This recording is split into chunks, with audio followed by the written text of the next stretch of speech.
Okay, good evening, everyone. Let's call the public hearing to order on February 22nd, 2022. First of all, I have a statement to read out. This council meeting is being convened in order to hold public hearings on land use matters. Anyone who believes that their interest in property is affected by the agenda items may speak or present written submissions to council. Everyone will be given a reasonable opportunity to be heard, and no one should feel discouraged from making their views known. By order of the provincial health officer, members of the public are not permitted to, I'm sorry, I've got the wrong one. You can attend. Those of you who wish to speak or have registered with the city clerk should, after being recognized by the chair, begin by clearly stating your name and your address. If you have also provided a written submission, make this note at the beginning. All written submissions will be retained by the city clerk and form part of the record of the hearing. Each speaker may address the hearing a maximum of twice. The length of your first presentation will be limited to 10 minutes. Your comments must be relevant and not obstruct the meeting. Any additional presentation, which must be on new information, will be limited to 3 minutes. Members of council may ask questions of you following your presentation, but the function of council members during a public hearing is to listen to the views of the public, not to debate the merits of matters with citizens.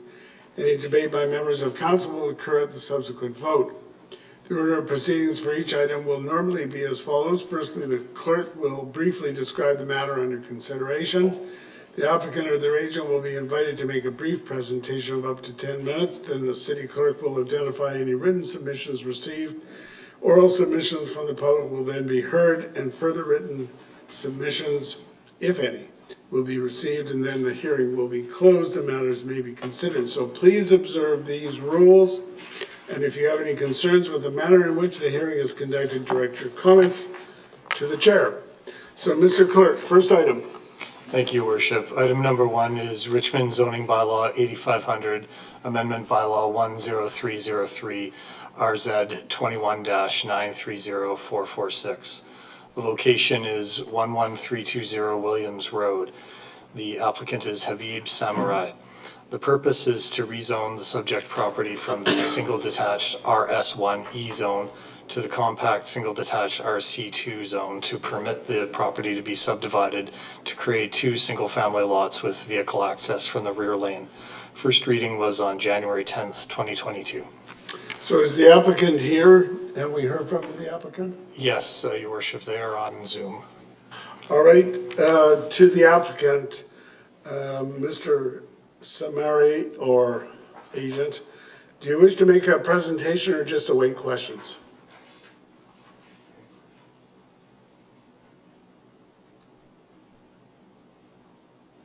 We have Jing Sao, CAO, lined up to speak to this item. So Jing, if you are on the line, please go ahead.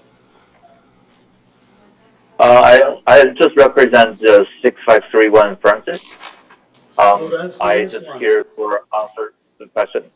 Okay, fair enough. Just if you can mute yourself and we'll be back to you. All right, so we're not hearing from the applicant. Are there any written submissions? No, Your Worship. Okay, and there's nobody wanting to speak to us from the floor, so second and third has been moved. Is it seconded? It's been moved and seconded. Discussion on that. All those in favor? Any opposed? That is carried. Next item is number 2, which was just referred to, the 6531 Francis Road. Mr. Clerk.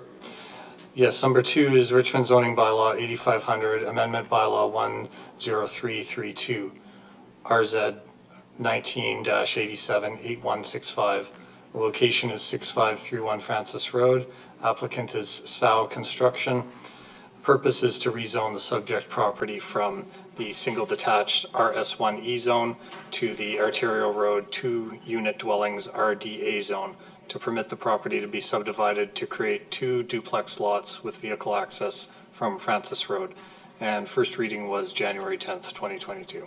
All right, now Jing Sao is here this evening. Did you wish to make a presentation or just await questions? Yeah, just a question, please. All right. Any written submissions? We have none, Your Worship. Okay. There's no written submissions. Yeah, there's nobody to submit. So it's moved. Is it seconded? Seconded. Councillor Day. Thank you. I wanted to ask the applicant, on page 39, it shows a sun deck in between the two houses, the two duplexes, and that would face to the east and the west, subsequently overlooking the neighbor's yard. Is there a way to eliminate those sun decks to allow for more privacy for the neighbors? Yeah, we did discuss this during the first discussion with the city, and then we're gonna revise it during the development and building permit application, potentially setback or create some barriers for the setback. So you're just going to keep the sun decks but set them back? Exactly. Yeah. All right. Yeah. For Your Worship, if I may, sorry, staff, Suzanne Smith here, just to clarify, this would be reviewed at the development permit stage, not the building permit stage. So there will be another full review of that, and we can address those concerns at that time. I think And another question. I think that was already stated at the council meeting, but go ahead.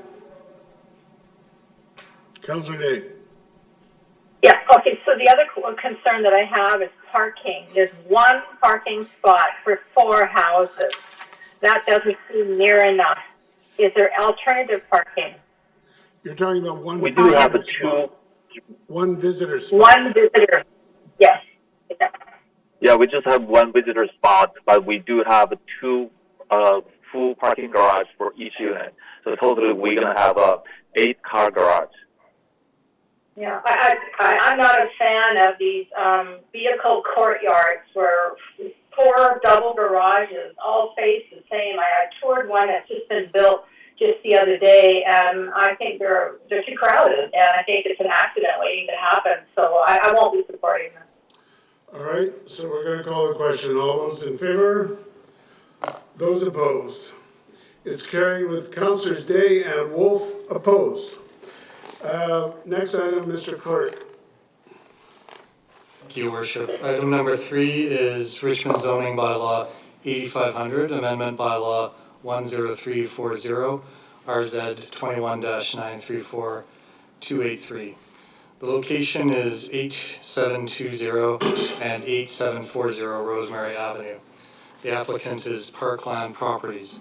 The purpose is to rezone the subject property from the single detached RS1E zone to the single detached RS2B zone to permit the property to be subdivided to create 2 single detached lots with vehicle access from Rosemary Avenue.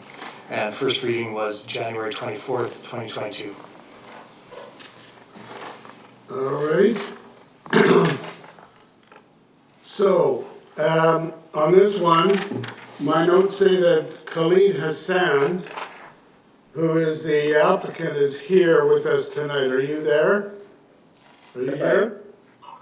Yes, can you hear me? Yes, not well, but we can hear you.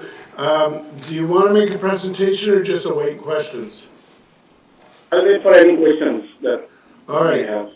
Okay, let's see what the subject brings. Any written submissions? We have none, Your Worship. All right. So, no, just a minute. Councillor Day, you had a question?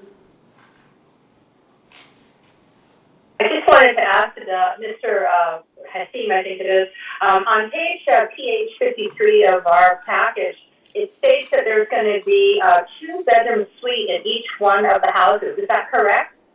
That is correct. As per the request from the staff, initially we were proposing 1-bedroom suite, but the staff insists on 2 bedrooms, so we agreed to provide 2-bedroom suite in each new lot being created. In total, there will be 4 dwelling units out of this rezoning application. Well, I am extremely happy to see that because there's a desperate need for housing that can accommodate families. So I will be supporting this wholeheartedly, and I thank you for working with staff. You're welcome. Thank you. All right, thank you, Mr. Sam. We'll excuse you now. May I have a motion? Moved and seconded. Any further discussion on that? All those in favor? Any opposed? That is carried. And the last item is zoning bylaw 8500. Your worship, item number 4 is Richmond zoning bylaw 8500, amendment bylaw 10014. And the location of this particular application is a 60 property list as set out on page 3 of the public hearing agenda. And page 4. 3 and 4. Page 3 and 4, sorry. The applicant is the City of Richmond. The purpose of this application is to amend the zoning for the subject properties to apply rental tenure zoning to protect and preserve rental housing on the subject sites. The subject sites are existing purpose-built rental housing sites. No additional changes are proposed. And first reading was January 10th, 2022. Okay, so the Richmond is the applicant. Does staff want to just give us a brief background? Yes, Mayor Brody, yes, we can provide a quick summary if you like. The purpose of the zoning amendment bylaw is to use residential rental tenure legislation to preserve and protect 60 existing rental housing sites. The 60 identified sites include non-market housing, cooperative housing, and purpose-built market rental housing that is not strata titled. The proposed change does not affect the residents of the subject buildings. The intention of the amendment is to ensure that if the sites redevelop without an associated rezoning application, any residential development of the sites would be limited to rental housing.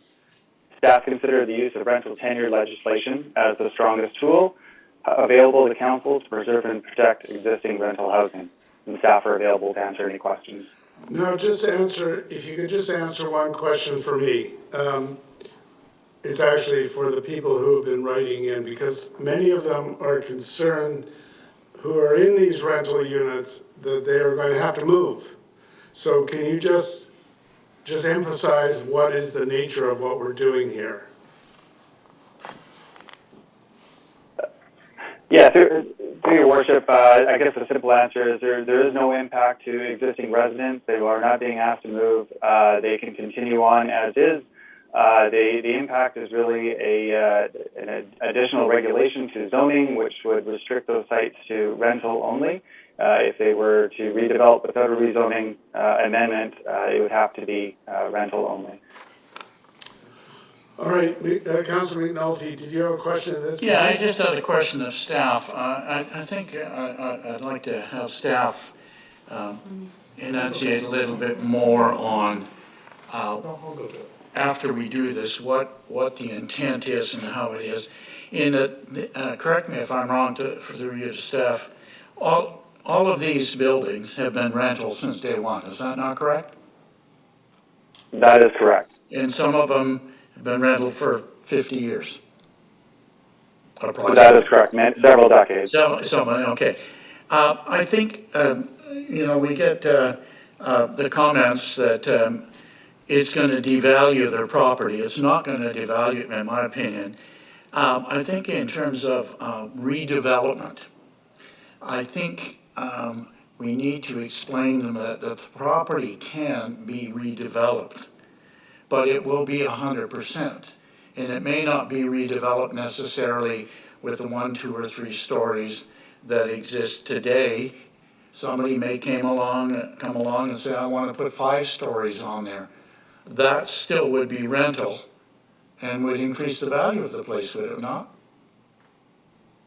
Through your worship to Councilor McNulty, that is correct. Certainly council would have discretion through the rezoning application process with respect to higher densities. A lot of these sites, as you mentioned, are built or were built several decades ago, and the zoning at the time would have been much more limiting to what you can build today. So we expect that most of these sites, when it's time to redevelop, would go through the rezoning application process.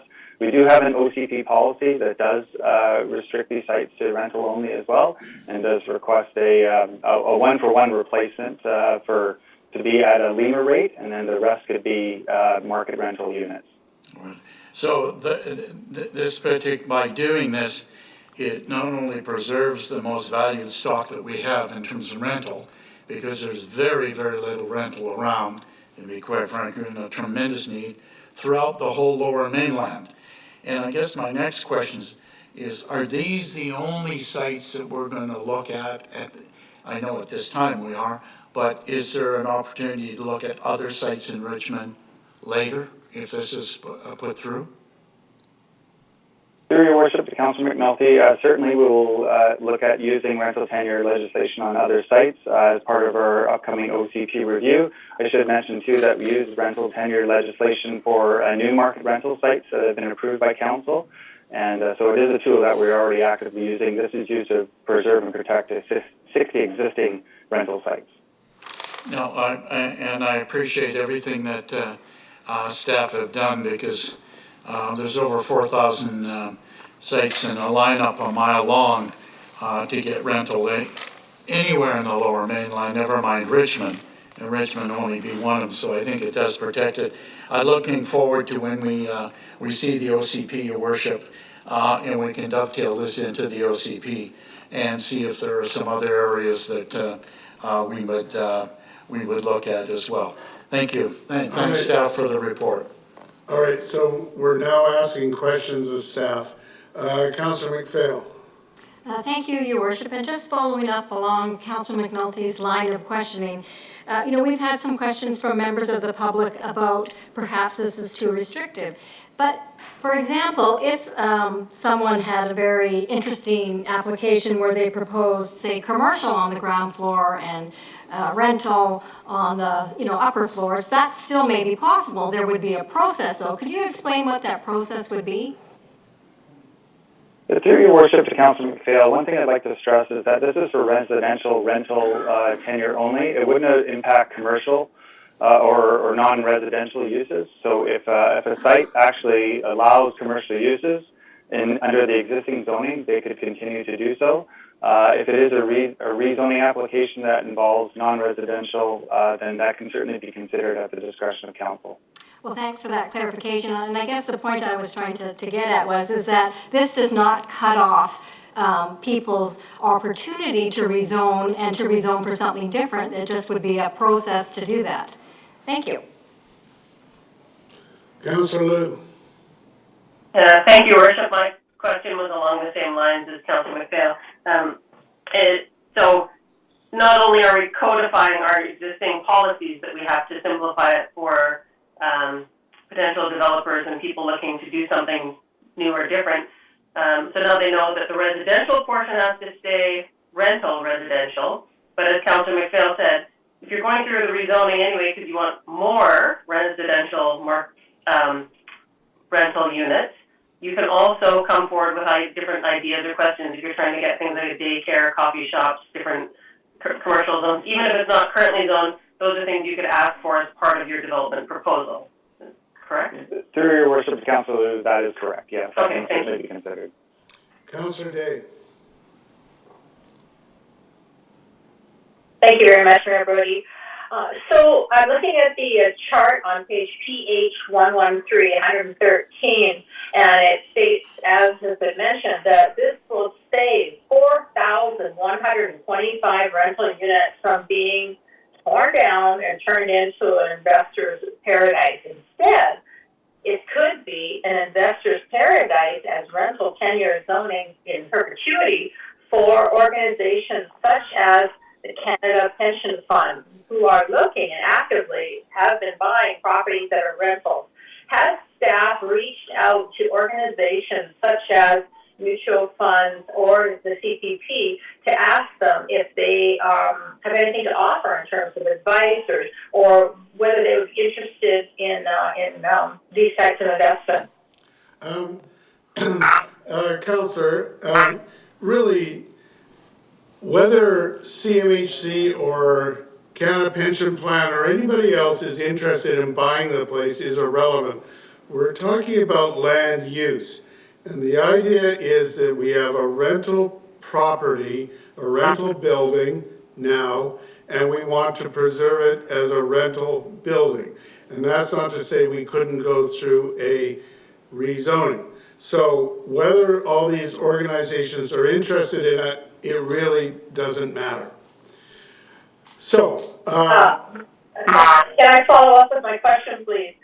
We got a letter from the Richmond Chamber of Commerce who are asking us to reconsider these mechanisms because they obviously don't think it's the way to go for the people who own these buildings. But would staff agree that in fact this could potentially increase the value of the property given the ability that rental tenure zoning would allow for the current investors and future investors?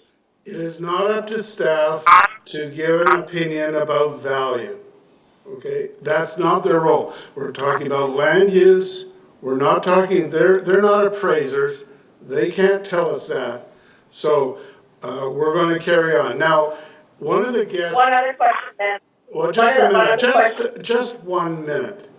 One of the delegations keep raising his hands, and I keep lowering it. I will call you when we are ready. Go ahead, Councillor Day. So on page 113 is the only other municipality in Metro Vancouver that has taken advantage of the provincial option of creating rental tenure zoning is New Westminster, and they will be saving not many, about 400 rental units, whereas we're going to save 4,000. Asking staff outside of the Lower Mainland, are there any other cities that are taking this initiative? Because I think Richmond is really taking the lead on this. Through your worship, as Councillor Day, I'm not aware of any other municipalities outside the Lower Mainland that have taken advantage of this legislation. So yes, we would be the leader in this. I love it. Let's be the leader. It's the right thing to do. We may want to hear from the public before we go making our final decisions here. This is a public hearing. Councillor Al. Yes, Your Worship. I want staff to explain to us one more time and also to the viewing public why is it not enough under our current policy on the one-to-one replacement of rental units, not enough to protect this rental supply. Through your worship to Councillor Au, I think one thing I could probably add to this is what we're kind of doing here is closing a bit of a loophole.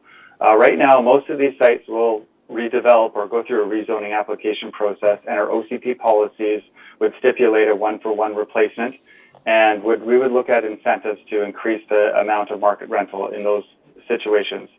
However, for sites that could redevelop under existing zoning, we do not have any tools that would prohibit us from preventing strata condos in those situations. So this zoning amendment essentially closes that loophole in that situation. It doesn't do anything further. It doesn't require one-for-one replacement. That is really based on our OCP policy. Thank you. All right, so in terms of written submissions, Mr. Clerk. Your Worship, we have written submissions this evening on this item from the following individuals: David Adelberg, Gail Brown, Fran and John Byers, Susan Campbell, Mary Carter, Anna Delaney, Donna Griblin, Tom Johnson, Joseph and Kiko Lee, Mitchell, we have the last name, which I'll just pull that up momentarily, Simon Nantes, Donna Nicholson, Rosemary Nowicki, Wendy Torres, and Sean Williams. And the last name of Mitchell will be reflected in our minutes. All right, so we have, 5 or 6 parties who have said that they wish to delegate, and I want to see, there's some people here, I just want to go through them.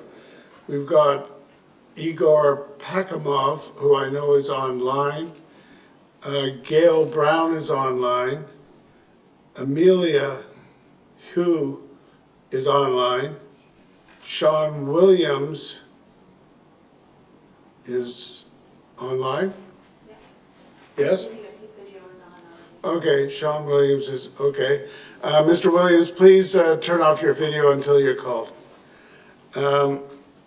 And Ginny Chan is here. Okay, so we'll go through them in that order. The first one is Igor Pakamov. Thank you, Mr. Speaker, for taking my question. So maybe my question could be silly, but and I'm not really familiar with all of this stuff. But anyway, I'd like to ask this question. So we are cooperative, and we have our own land. So as I understand, housing co-ops are neither rental or social housing. So my question is, why we got on that list that discussed today? Thank you. All right, we'll ask staff if you want to respond to that. To your worship, I'm not sure if I completely understood the question. It sounded like the question was why are cooperatives part of this rental tenure zoning amendment, I'm presuming? I'm not sure if the speaker could re-ask the question. Yes, I'd like to understand so why our co-op got on that list that actually we are not rented units. Thank you. Yeah, so to your worship, the answer to that question is there's sort of three categories of sites that were selected to be protected as under rental tenure legislation. One of them is purpose-built rental housing. Then there's also social housing or non-market housing. Those are like CC housing projects. And then the third category was cooperative housing, which does sort of, it's not land ownership, but it's not rental. It's kind of somewhere in between. But those are deemed to be affordable sites that, if they were to be redeveloped, we felt should remain as rental in some shape or form. If it's cooperative or non-market housing, that would be fine, but some form of rental we felt was required for those sites. All right. The next speaker is Gail Brown. If you could unmute yourself and turn on your video.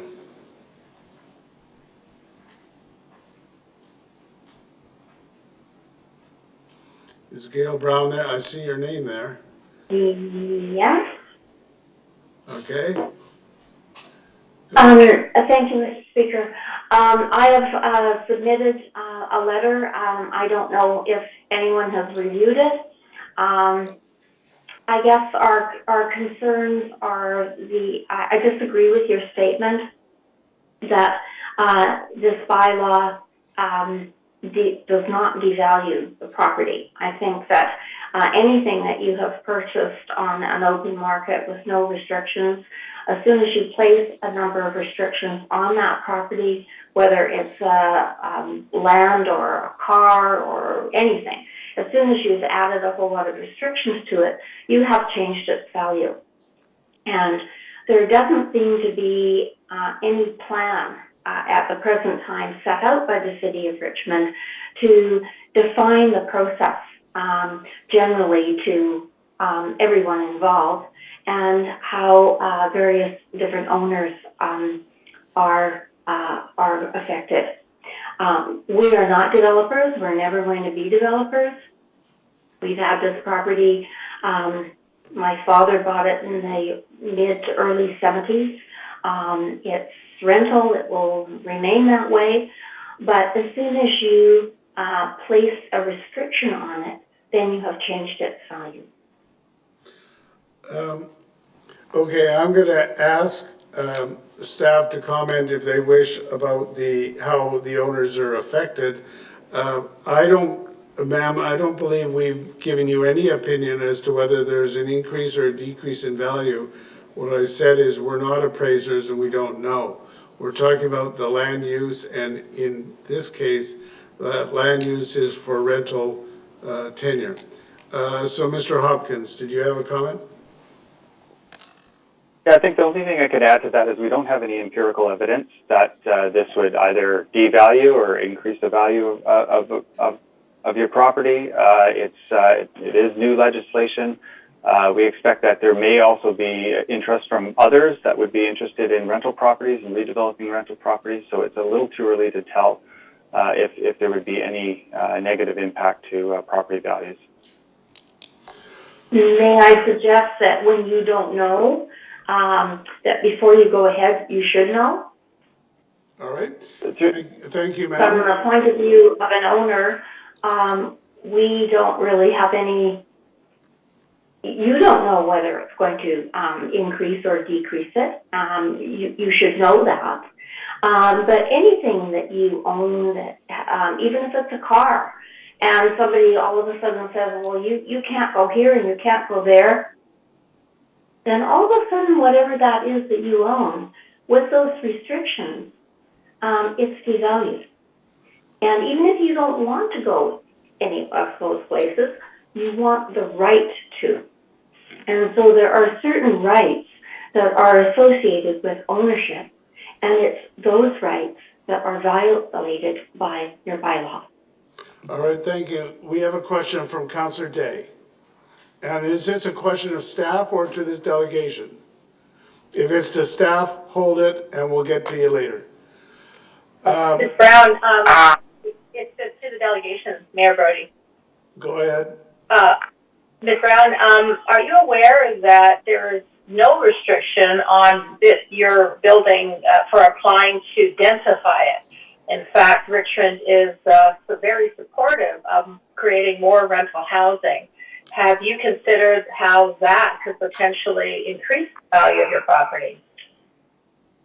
There was really very little set out in the documents that we received from the city of Richmond that said anything about densifying. Maybe meet with staff. Thank you very much. All right, thank you, ma'am. We'll now go to Amelia Hu. Ms. Brown, if you could please mute yourself and turn off your video. Amelia Hu, if you could unmute yourself and turn on your video. And start off by introducing yourself.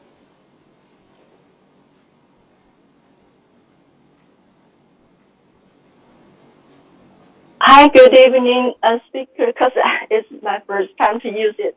I don't know how to turn on the video. That's okay, just tell us what you've got in mind. Oh, I'm one of the tenants in one of these properties. So as a tenant, I'm concerned because I don't know these procedures. So as a tenant, I'm quite concerned if these properties will be redeveloped. If it is happening, so what happened to tenants? Is there any protection provided to tenants? Thank you. All right, let me start off the explanation. What we're considering tonight is to make sure that anything that is 100% rental and is designated here by location is going to stay rental. And it doesn't mean you're going to be displaced. It doesn't mean anything is going to happen. It probably means that you won't see any change at all.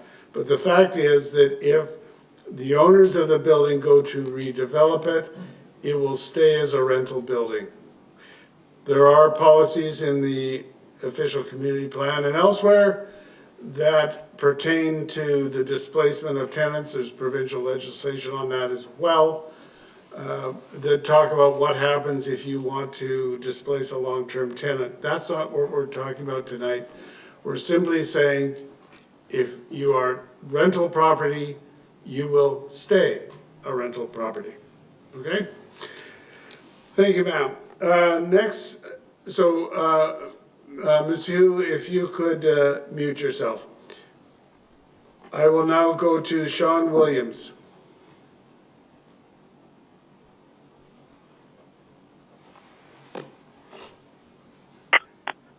Hello, thank you. I did provide a written submission as well. And yeah, I just wanted to, I think a lot of these points have been covered, but I want to just again state that, the city's not able to provide any assurance for owners of these sites that there won't be a negative impact on their valuations. And whether they intend to develop or not, that can affect the equity that's available to these owners. And in my case, I'm representing an owner that has been providing rental to the community for 50 years and intends to continue doing the same.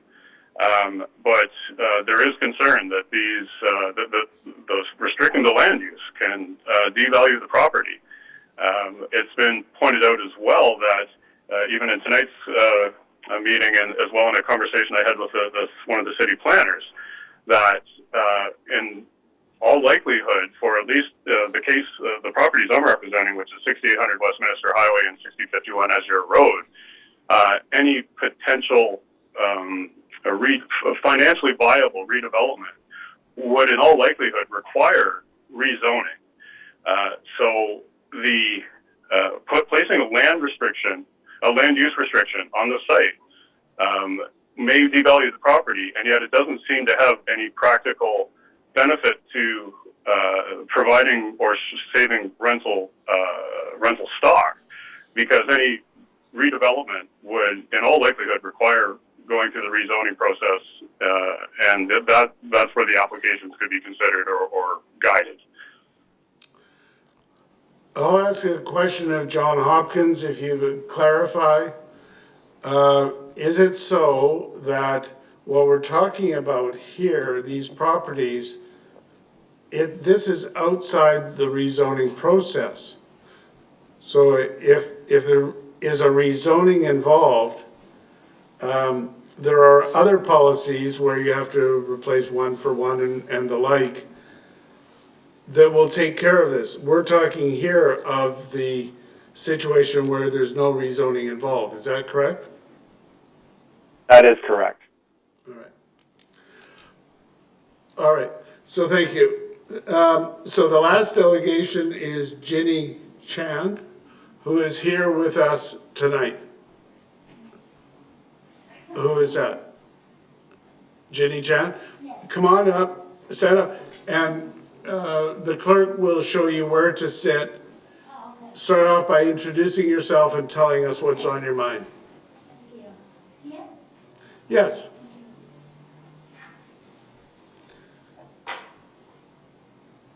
Okay. And you to introduce yourself to start. Okay, my name is Jenny Chen. I live in the 6311 Gilbert Road. I know that's the heart of the Richmond. I think zoning is necessary, but I'm concerning how do you arrange us? Do you help us find some similar place to rent, because the rental place? And I don't know. When I get this letter, I'm very worried about where can we move. All right, let me see if I can address this. Is your concern that because of what's happening tonight, they are going to sell your property? Yes. And you have to leave? So where Is that your concern? Yeah. Okay, that's not what we're doing tonight. Okay.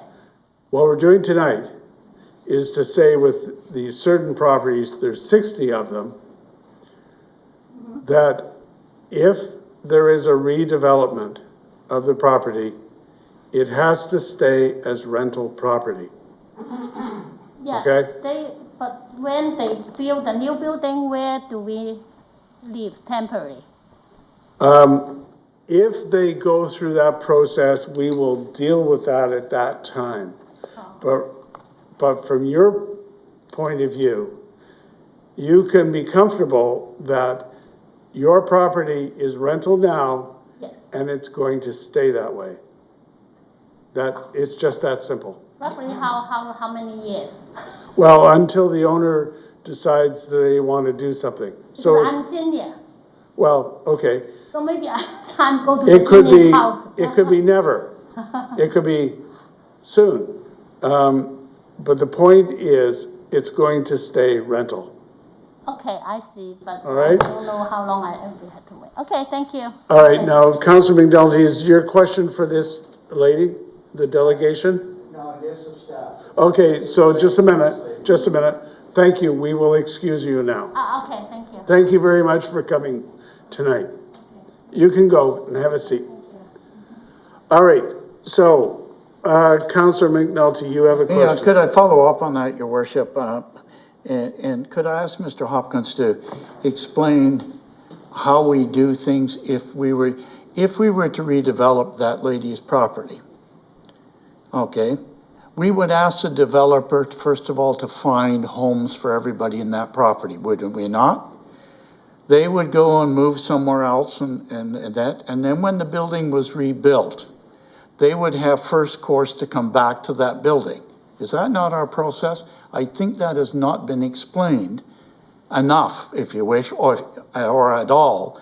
Is how we operate in Richmond. Let's confirm this. Yeah, let's confirm that through staff for the record so that people don't think that they're homeless after or anything's going to happen to their home. Let him answer. Okay, they're Let him guaranteed confirm. it.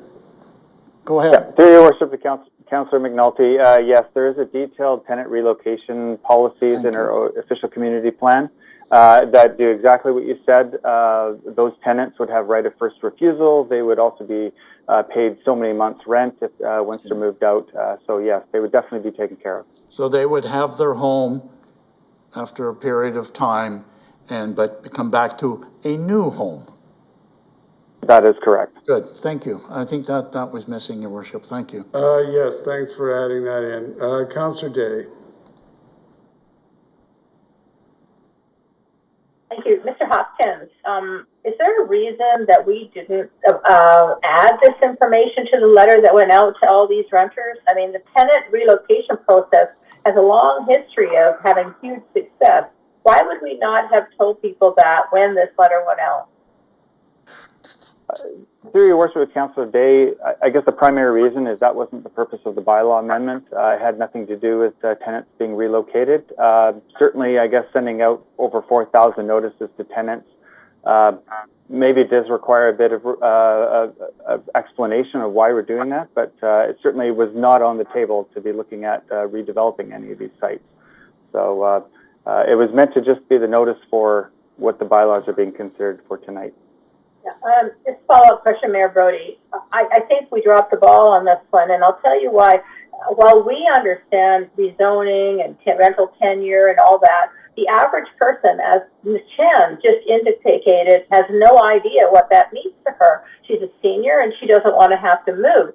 What would it cost? Councillor Day. What would it Councillor What would it cost? Councillor Day, this is best taken up in private if you want to be critical like that. Okay? I had a question. What would it cost to send up a follow-up letter to the 4,125 residents if and when this gets approved? It's being approved tonight. It's up for a final adoption tonight. Okay? Councillor Au. Yes, Worship. Now, I have a question to staff. So we have received letters from people who are for or against the proposal. And one concern being expressed by some people is that many of these buildings could have been there for a long time. They are old, they are running down, and they might need to be rebuilt or redeveloped. And the argument or the concern is that with these new bylaws, it would desensitize, or I mean, it would intensify the people from trying to develop because they see, oh, there's no value to really redevelop because, there's no incentive. So what kind of incentives that are already in place that can encourage people to renovate or, to rebuild or upkeep, the properties for the renters or future renters as well?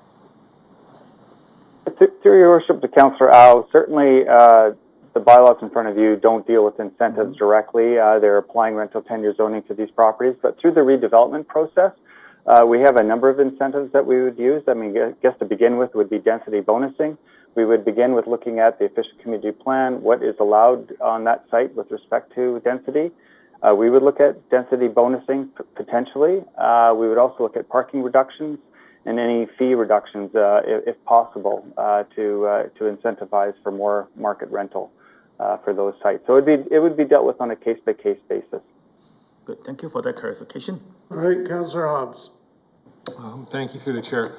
Kind of along the lines of what Councillor Al just mentioned, my question for staff is there a process, or is it case by case, that we can mitigate the risk for tenants and protect tenants from some of the effects you see in rental properties where there may be a lack of incentive or desire to invest in the property in terms of proper maintenance or renovations? And you can see these stories on the news, particularly in different cities.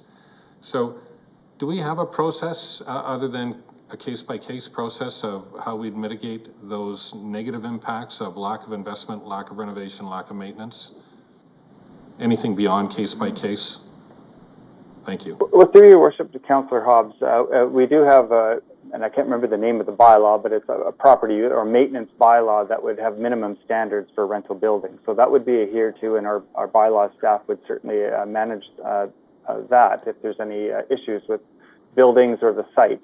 But through the redevelopment process, and this has been mentioned a couple of times, not only would we be looking at like a rezoning application process, we'd be looking at tenant relocation and ensuring that the existing tenants are taken care of, but that also there would be a one-for-one replacement that would be at low-end market rental rates, and that there would be density bonusing incentives to encourage for more market rental on that property.